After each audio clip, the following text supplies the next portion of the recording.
My name is Jessica, and I'm 28 years old. 3 months ago, I thought I had everything figured out. A thriving career in marketing, a gorgeous fiancé named Tyler, and a wedding just around the corner. Then came that fateful dinner at his parents' mansion.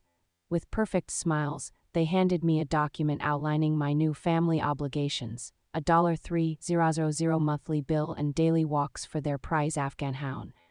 I remember blinking, wondering if this was some elaborate joke. It wasn't. Before I continue with my story, where are you watching from today? Hit that subscribe button and drop a like if you've ever had in-laws who surprised you with unexpected demand. I've always been independent. Growing up with parents who worked multiple jobs to make ends meet, I learned early on that nothing in life comes easy. My mom, Linda, worked as a nurse while my dad, Michael, drove trucks. They taught me the value of hard work, education, and standing on my own 2 feet. By 28, I had climbed the corporate ladder to become a marketing executive at a respected firm in Boston. My apartment wasn't fancy, but it was mine, paid for with my own money. I met Tyler Adams at my college friend Madison's housewarming party 3 years ago. I wasn't even planning to attend that night.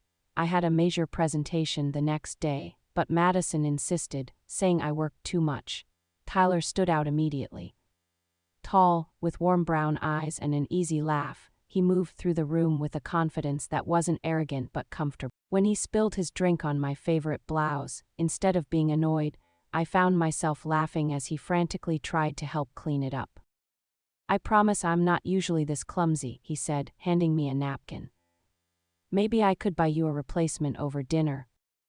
Our first date was at a small Italian restaurant downtown. Tyler was charming, intelligent, and genuinely interested in my life and career. As a financial consultant, he understood ambition. We talked until the restaurant staff began putting chairs on tables, a clear hint it was time to leave. Over the next few months, we fell into an easy rhythm. Weekend hikes, cooking classes, spontaneous road trips to coastal towns. Tyler introduced me to fine wines and taught me about investments. I showed him how to make my grandmother's famous lasagna and dragged him to indie film festivals. 6 months in, I noticed certain things. The casual mention of his family's vacation home in the Hamptons. The way he never checked price tags. His offhand comment about his sister Amber's wedding that only cost about $100,000. These were hints about his background, but Tyler never flaunted his family's wealth, which made me love him more. When I finally met his family at their Beacon Hill mansion, I was intimidated but determined to make a good impression. Richard Adams, Tyler's father, was a distinguished man with silver-streaked hair and a firm handshake. His mother Evelyn was elegantly dressed, her smile polite but evaluating. Tyler's sister Amber was friendlier, showing me around their impressive home. "Tyler speaks so highly of you," Evelyn said over dinner served by their housekeeper. "We're delighted he's found someone so accomplished." The way she paused before accomplished made me wonder what word she had originally considered. But Tyler squeezed my hand under the table, and I pushed the thought away. Looking back, there were warning signs I ignored. How Tyler always consulted his parents before making major decisions. The way family gatherings felt like performances with unspoken rules. Their pointed questions about my family background. But Tyler was loving and supportive, and I convinced myself that every family has its quirks. When Tyler proposed after 2 years, it was perfectly romantic, a private sunset yacht cruise, champagne, and a cushion-cut diamond ring that must have cost more than my annual salary. I was ecstatic, floating through the following weeks on cloud 9 as we began planning our future. Our engagement dinner brought our families together for the first time. My parents arrived in my dad's carefully polished but aging pickup truck, looking out of place among the luxury vehicles in the Adams circular driveway. My mom had bought a new dress for the occasion, and my dad wore his only suit, the one from their wedding 29 years ago. The class differences were painfully apparent. Richard discussed tax shelters while my dad talked about his upcoming retirement after 30 years of driving. Devlin spoke of her charity committee while my mom mentioned her hospital shift schedule. The conversation was cordial but strained, with Tyler and I working overtime to bridge the gap. "Your parents seem nice," Evelyn said later, her tone suggesting this was the kindest description she could muster. "But Tyler loved me, and I loved him. We were planning a beautiful wedding at a historic Boston hotel, compromising between my desire for simplicity and his family's expectations for grandeur. I was looking forward to building our life together, never imagining the bomb that was about to drop." 3 months before our wedding, Tyler casually mentioned that his parents wanted to have a family meeting to discuss some wedding details. I didn't think much of it at first. The Adamses were contributing significantly to our wedding budget, and I assumed they wanted to review arrangements. "Should I bring anything, my planner or spreadsheets?" I asked, thinking it was about venue choices or guest lists. "No, just yourself," Tyler replied, not quite meeting my eyes. "It's more of a family tradition thing." The meeting was scheduled for a Sunday afternoon at the Adams family mansion. I dressed carefully in a navy blue dress and subtle pearl earrings, professional yet appropriate for a family gathering. Tyler seemed unusually quiet during our drive over, his knuckles white against the steering wheel. "Is everything okay?" I asked, placing my hand on his knee. "Yeah, of course," he answered too quickly. "Just thinking about work." The mansion looked particularly imposing that day, sprawling across manicured lawns with fountains gurgling in the spring sunshine. Tyler's sister Amber's car was already in the driveway, alongside an unfamiliar Lexus. Richard and Evelyn greeted us at the door, both dressed as if for a business meeting rather than a family discussion. The formal dining room had been set up with legal pads at each place setting, water pitchers, and crystal glasses. Amber sat stiffly beside a balding man in an expensive suit whom I didn't recognize. "Jessica, this is Graham Peterson, our family attorney," Richard introduced. My stomach dropped. Why would they need a lawyer for a wedding planning discussion? "Pleasure to meet you," Graham said, shaking my hand firmly. "I handle all the Adams family affairs." We took our seats, and Evelyn rang a small silver bell for the housekeeper to bring in coffee and pastries that no one touched. Richard cleared his throat and slid an embossed folder toward me. "As Tyler is enjoying his life with yours, it's time to discuss certain family expectations," he began, his tone businesslike. "The Adams family has traditions and obligations that all spouses must understand and agree to before marriage." I glanced at Tyler, who was studying his water glass with unusual intensity. My fingers trembled slightly as I opened the folder to find a document titled Adams Family Marriage Protocols and Expectations. "We've maintained these traditions for generations," Evelyn added. "They ensure family harmony and continuity." The document began with flowery language about family values and legacy, but quickly got to the point. My eyes widened as I read through the list of spousal obligations. 1. A monthly contribution of $300 to the Adams Family Fund. 2. Daily care and walking of Sebastian their prize Afghan hound. 3. Mandatory Sunday dinners at the family home. 4. Participation in all Adams family holidays and events. 5. Adherence to the family dress code for public appearances. 6. Required approval for any career changes or relocations. 7. Quarterly financial reviews with the family accountant. The list went on for 3 pages, detailing everything from how many children we were expected to have at least 2 to where we should vacation only pre-approved destinations. I felt as though I'd stumbled into some bizarre alternate universe. "You can't be serious," I said, looking up to find 5 pairs of eyes watching me intently. "We are entirely serious," Richard replied. "These expectations have preserved the Adams family reputation and success for generations." "But $300 a month. That's a significant portion of my salary," I protested, "and I work full-time. How am I supposed to come here every day to walk Sebastian?" Sebastian, as if summoned by his name, chose that moment to pad into the room, an elegant, cream-colored Afghan hound with a flowing coat that probably required more maintenance than my hair. "You'll adjust your schedule," Evelyn said dismissively. I managed my charitable foundation while fulfilling my duties when I married into the family. Amber did the same. I looked at Amber, who gave me a tight smile that didn't reach her eyes. Her husband wasn't present, I realized.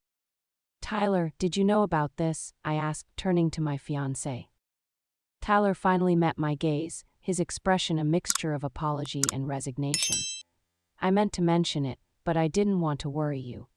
It's really not that bad once you get used to it. Not that bad, my voice rose slightly. Tyler, this is essentially a contract dictating our entire married life. Why didn't you tell me sooner? All Adam's spouses sign the agreement, Graham interjected smoothly. It's a formality that protects the family interest. And if I don't agree? I asked, already knowing the answer. Richard's face hardened. Then I'm afraid we would have to reconsider our blessing for this union. The room fell silent. Tyler stared at his hands, avoiding my increasingly panicked looks. Devlin sipped her water as if we were discussing nothing more important than flower arrangements. I'll need some time to think about this. I finally managed, my voice steadier than I felt. Of course, Richard nodded, all business. We expect your decision within the week. The prenuptial agreement will need to be finalized soon. Prenuptial agreement, I echoed. Another bombshell I hadn't been prepared for. Standard procedure, Graham said. Nothing to worry about. The meeting concluded shortly after, with Evelyn showing me Sebastian's leash collection and special dietary requirements as if my agreement was a foregone conclusion. Tyler remained silent as his parents walked us to the door. We're so looking forward to welcoming you officially to the family, Evelyn said, kissing both my cheeks. The threat beneath her words was unmistakable. In the car, I sat in shocked silence, the folder heavy in my lap, 3 months before our wedding, and suddenly I was being handed what amounted to an employment contract rather than a marriage. Were you ever going to tell me?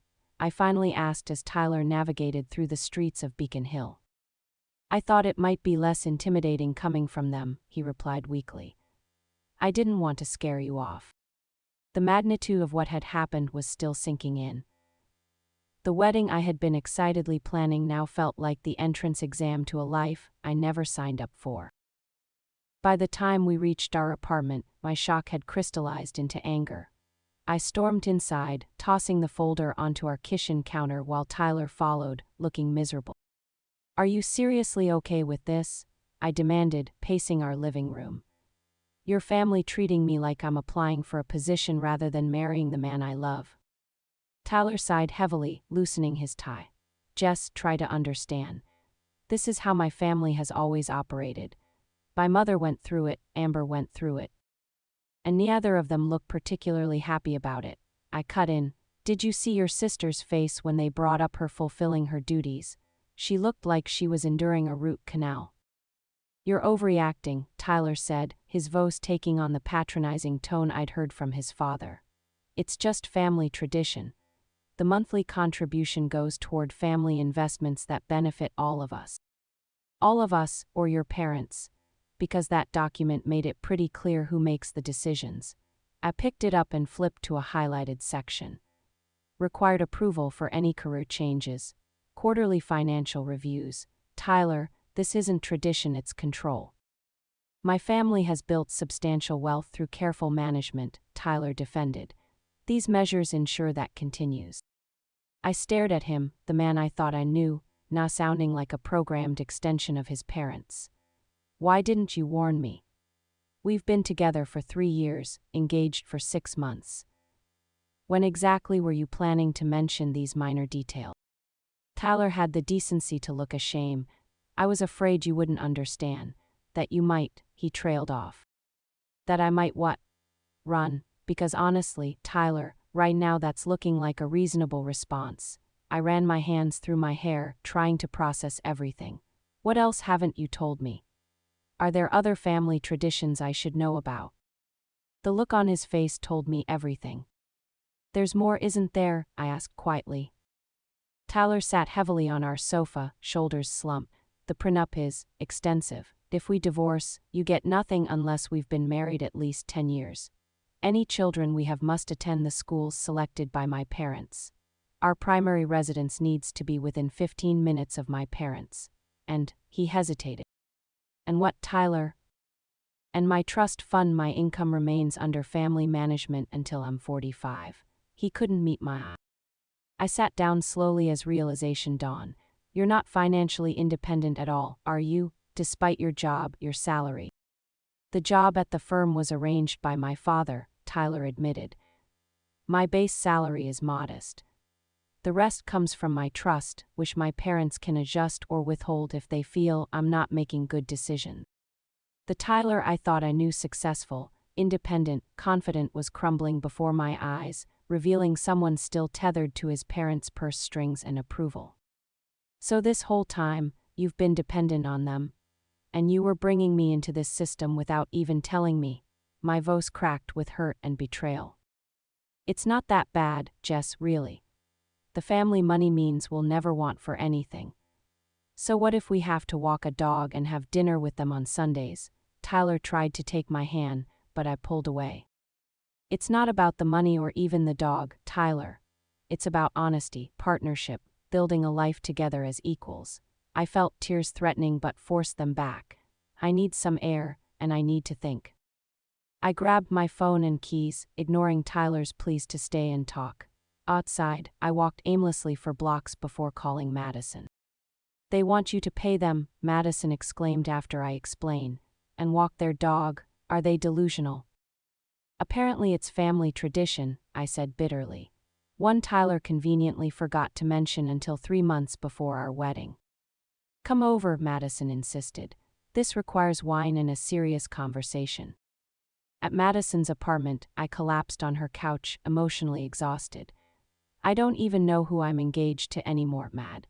The Tyler I fell in love with doesn't exist. Madison poured generous glasses of Cabernet. Men hide things, but this is next level. The question is, what are you going to do now? I stared at my engagement ring, its diamond catching the light.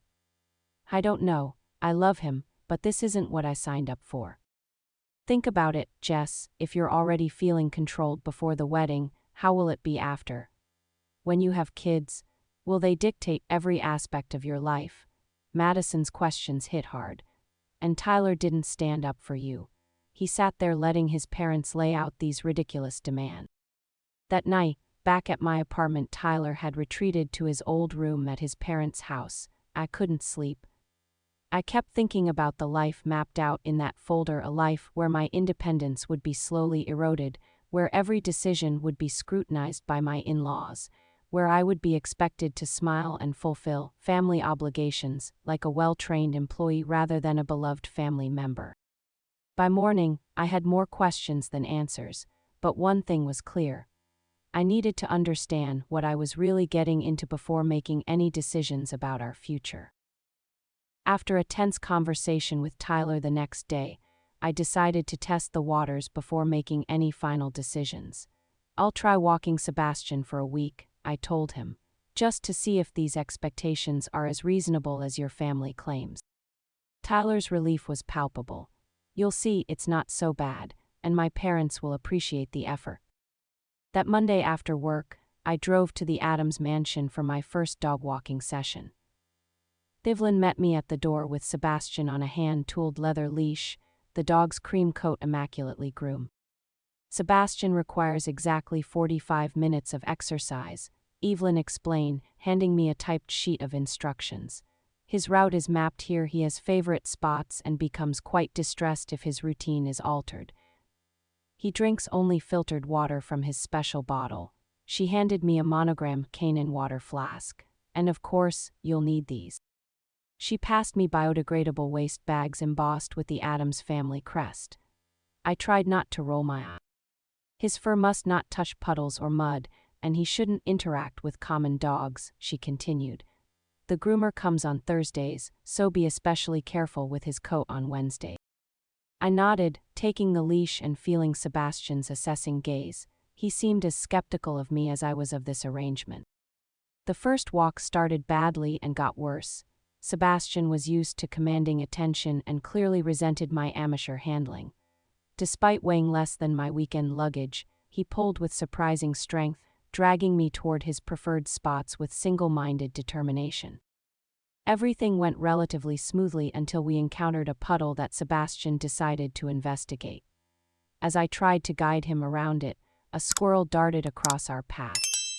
Sebastian lunged unexpectedly, yanking the leash from my grip. In my attempt to recapture him, I stumbled directly into the mud puddle, soaking my work slacks and designer blouse, a recent splurge I'd bought for client meeting.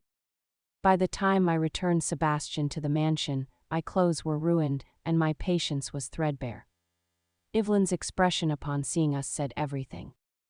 "Oh dear," she said, her voice dripping with disappointment. "Perhaps Tyler could demonstrate proper handling techniques. Sebastian is very sensitive too, inexperienced." I drove home fuming, wondering if failing at dog walking would be grounds for the Addams family to call off the wedding themselves. Tuesday was worse. I had an important marketing presentation scheduled, but Evelyn called just before lunch. "Sebastian is refusing his food," she announced without preamble. "He's clearly missing his afternoon walk. You'll need to come now." "Now, Evelyn, I have a presentation to our biggest client in 20 minutes, I explained. "Family obligations come first, Jessica," she replied firmly. "I'm sure your workplace can accommodate." Torn between my professional responsibilities and my test of Adam's family life, I reluctantly asked my colleague Aidan to cover my presentation and raced across town to walk a dog who seemed perfectly content lounging on a satin pillow when I arrived. My boss, Diana, called while I was detangling Sebastian from a rosebush he'd decided to investigate. "Jessica, what happened today was unacceptable," she said without preamble. "The Peterson account is worth millions, and you were the lead on the presentation."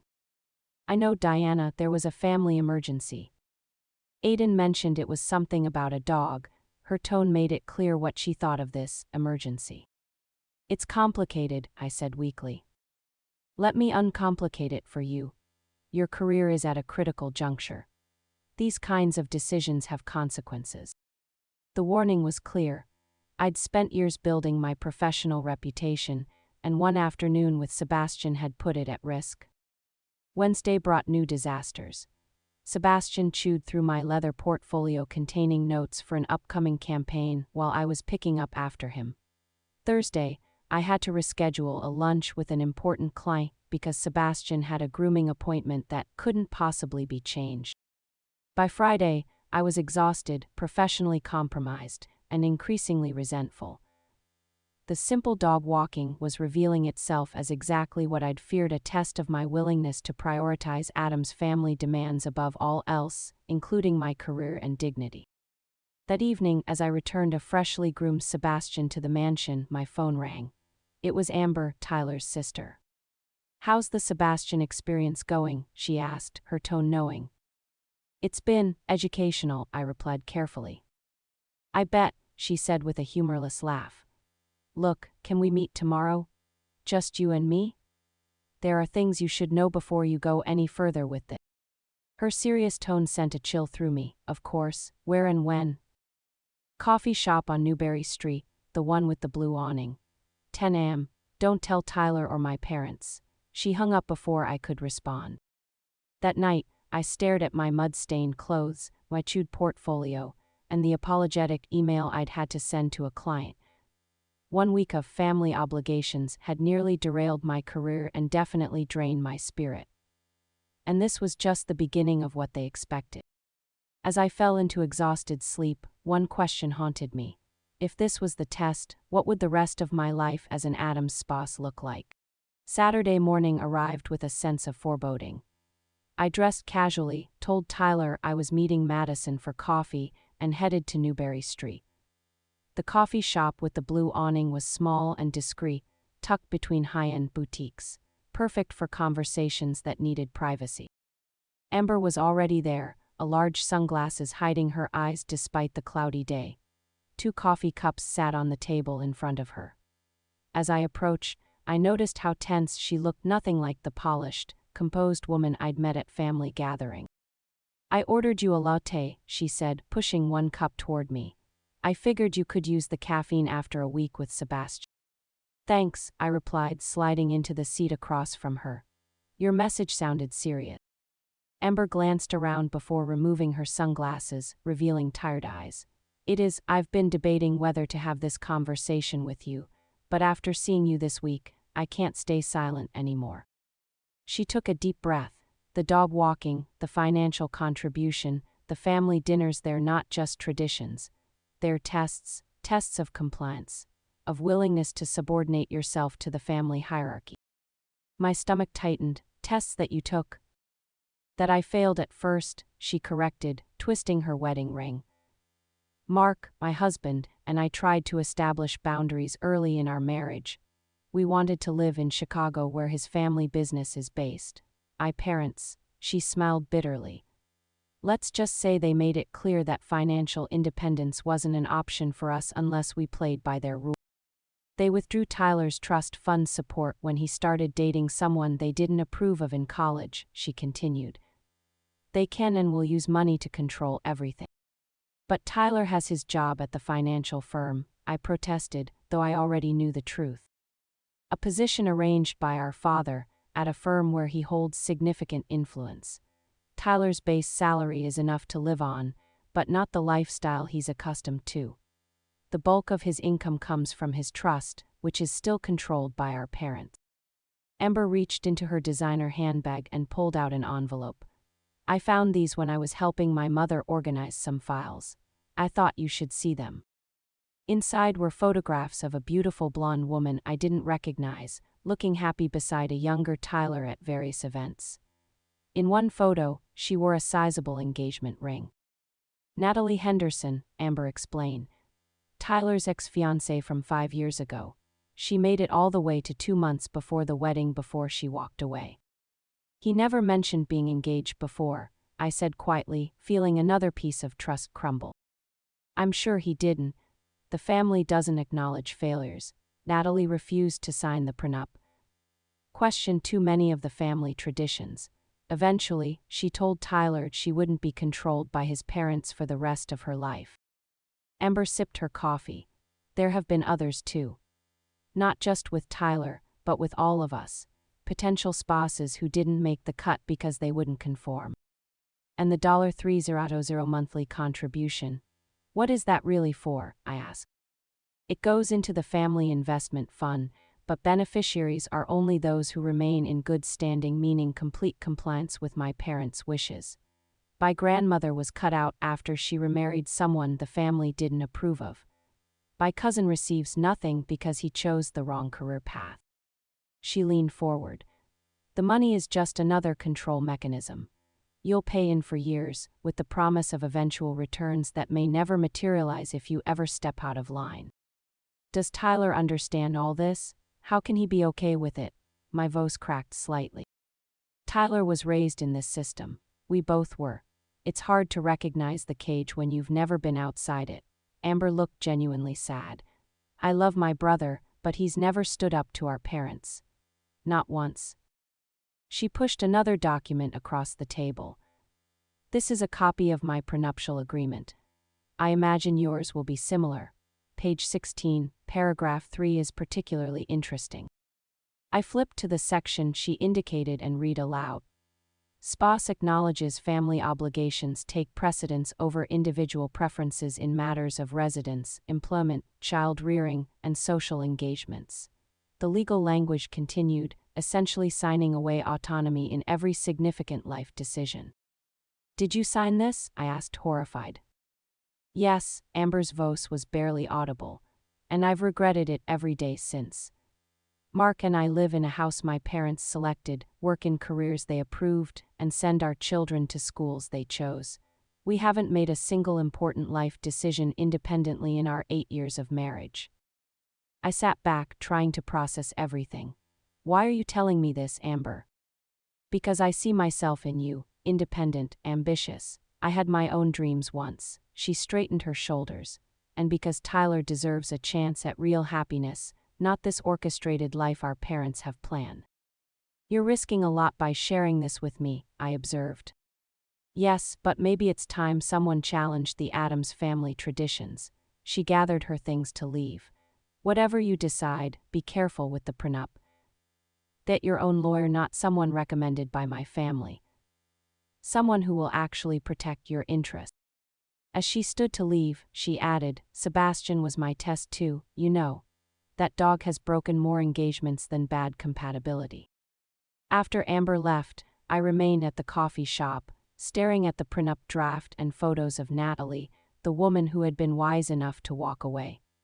Everything was falling into place. Tyler's occasional evasiveness about his past, his deference to his parents, his willingness to comply with their outrageous demands rather than risk disapproval.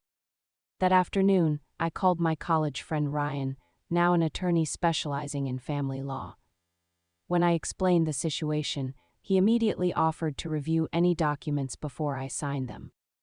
Bring me everything they've given you, he advised. Family wealth structures can be complicated, and it sounds like there's a lot they're not telling you. Next, I began researching the Addams family history, using my marketing research skills to dig deeper than casual internet searches. What I found confirmed Amber's warnings. 2 generations of spouses who had either conformed completely or been ostracized. Family members removed from company positions after disagreements. A pattern of control disguised as tradition, wealth used as both carrot and stick. The woman I'd been a week ago excited about her wedding, in love with a man she thought she knew, seemed naive now. The real question was, what was I going to do with this information? On Monday morning, I met Ryan at his downtown office, bringing everything the Addams family had given me: the family expectations document, the prenuptial agreement draft, and notes from my conversation with Amber. Ryan reviewed the documents carefully, his expression growing increasingly concerned. Jessica, this is one of the most restrictive prenuptial agreements I've ever seen, he said finally. It essentially makes you an employee of the Addams family rather than an independent spouse. He pointed out clauses buried in legal jargon, provisions that would give the Addams family rights to monitor our finances, restrictions on my career advancement if it conflicted with family obligations, and even language suggesting they could have a say in medical decisions if they involved family genetic interest. What about the family obligations document? Is that legally binding? I asked. Not on its own, but they've incorporated it by reference in the prenup. If you sign that, you're effectively agreeing to everything in this other document too. Ryan shook his head. I can't in good conscience advise any client to sign this as written.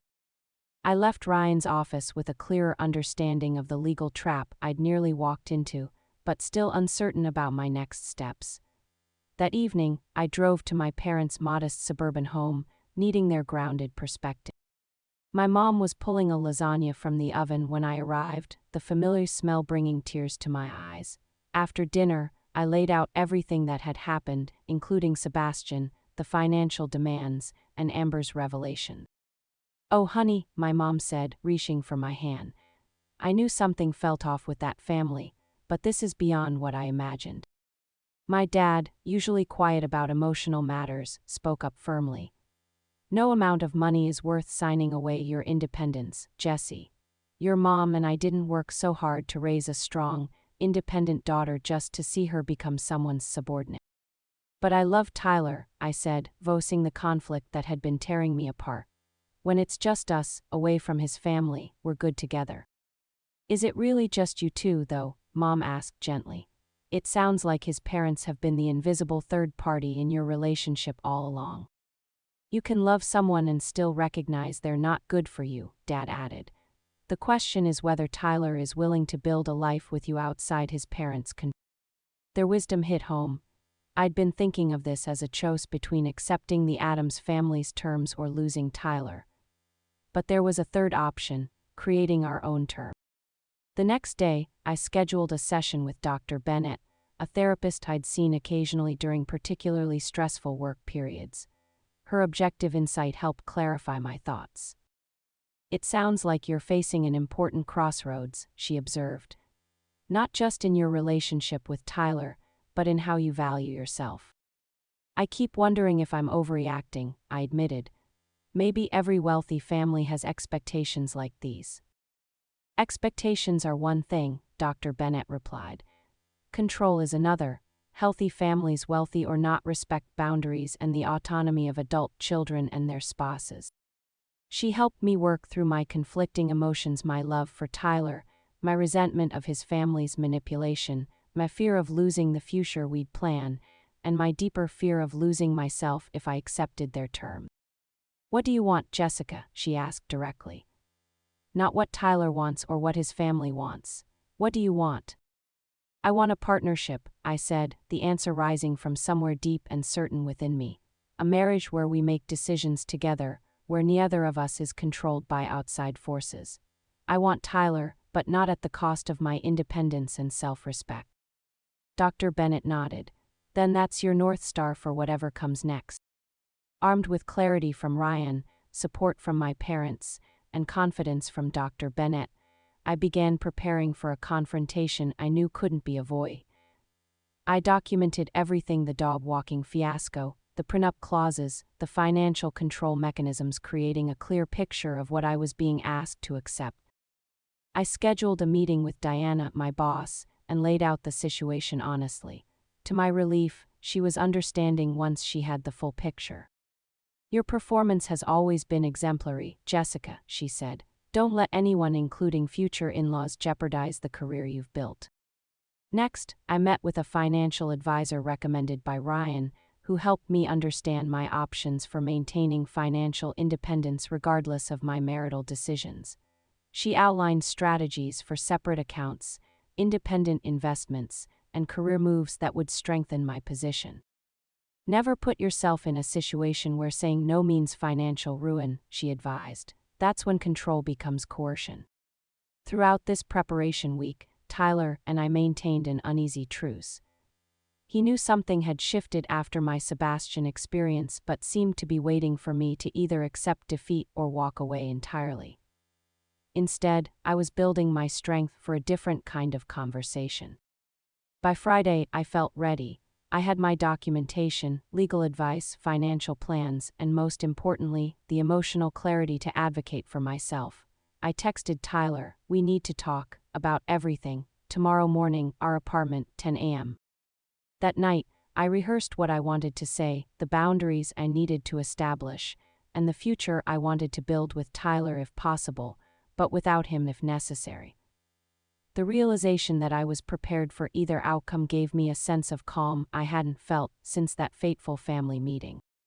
The Tyler I had fallen in love with was worth fighting for. But the life his parents had designed was not one I could accept. The question was, which would Tyler choose when forced to decide? Saturday morning arrived bright and clear. I'd set our apartment dining table with coffee and pastries not to soften the blow, but to create an atmosphere of normalcy before everything changed. One way or another, today would determine the course of our future. Tyler arrived precisely at 10, looking apprehensive.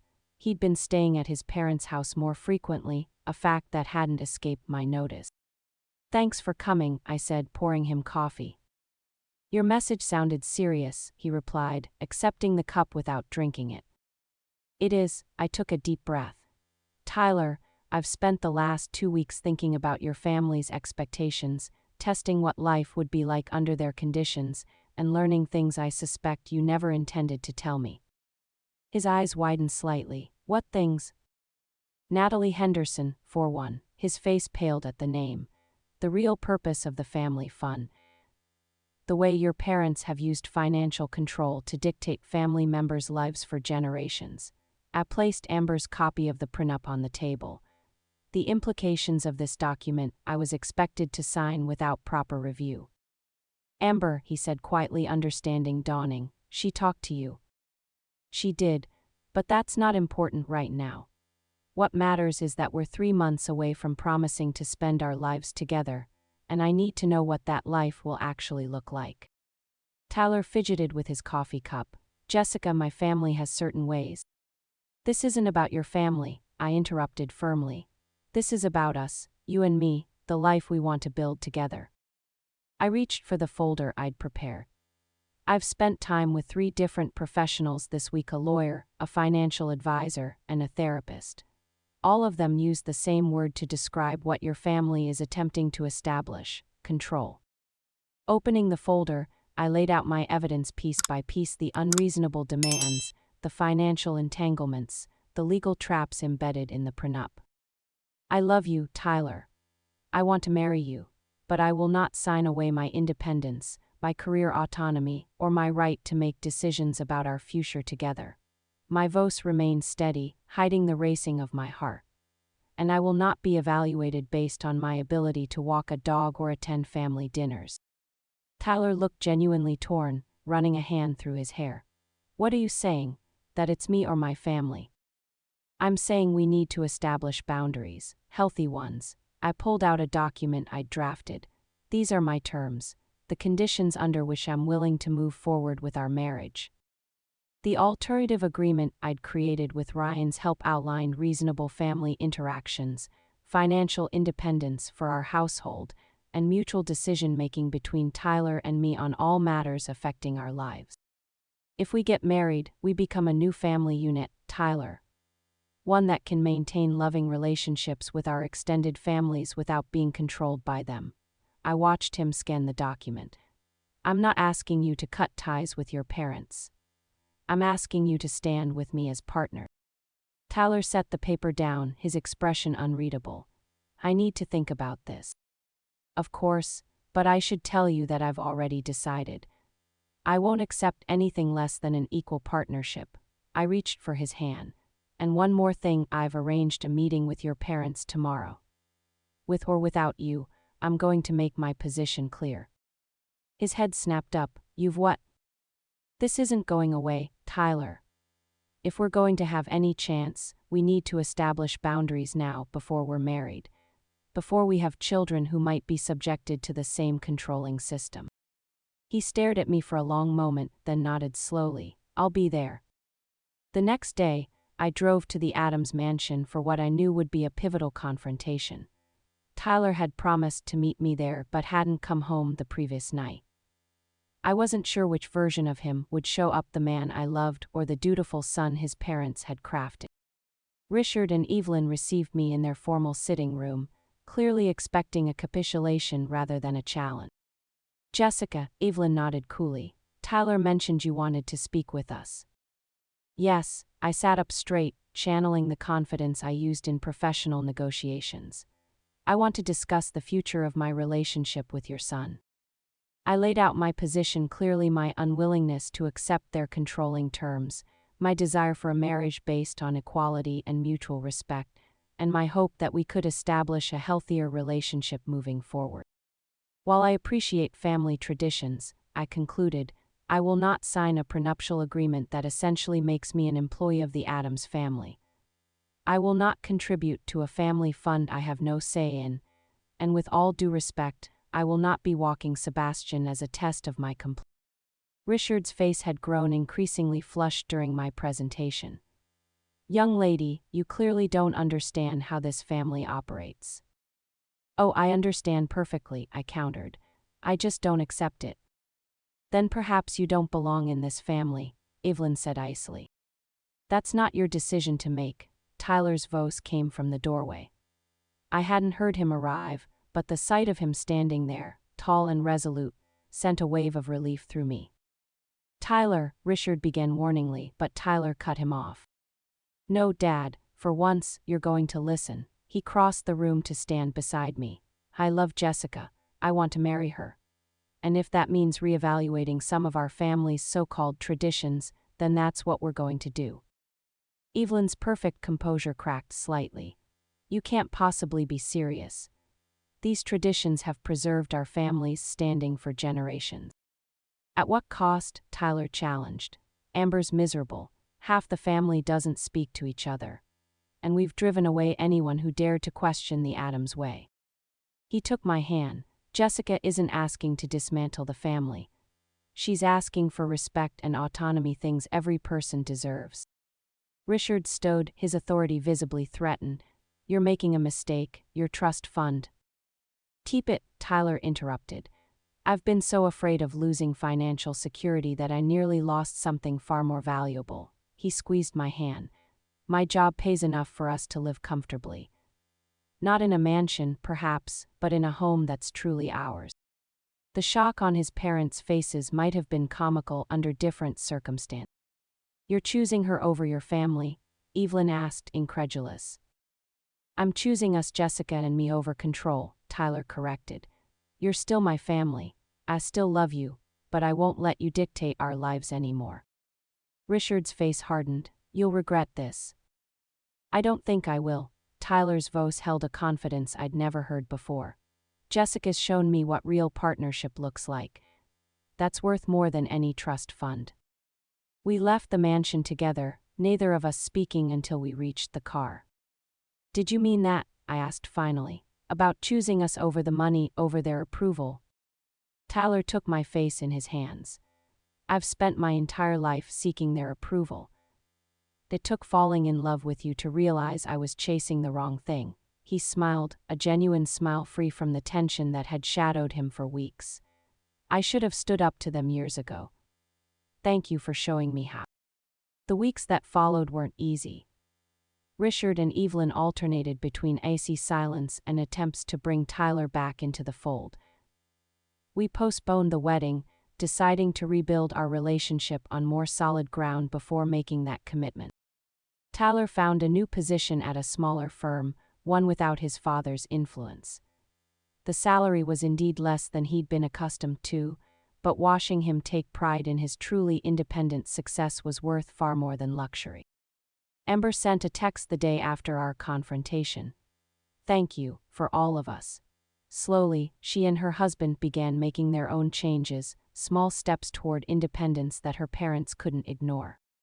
6 months later, Tyler proposed again, not with an extravagant diamond, but with a simple band he'd chosen himself, no family approval required.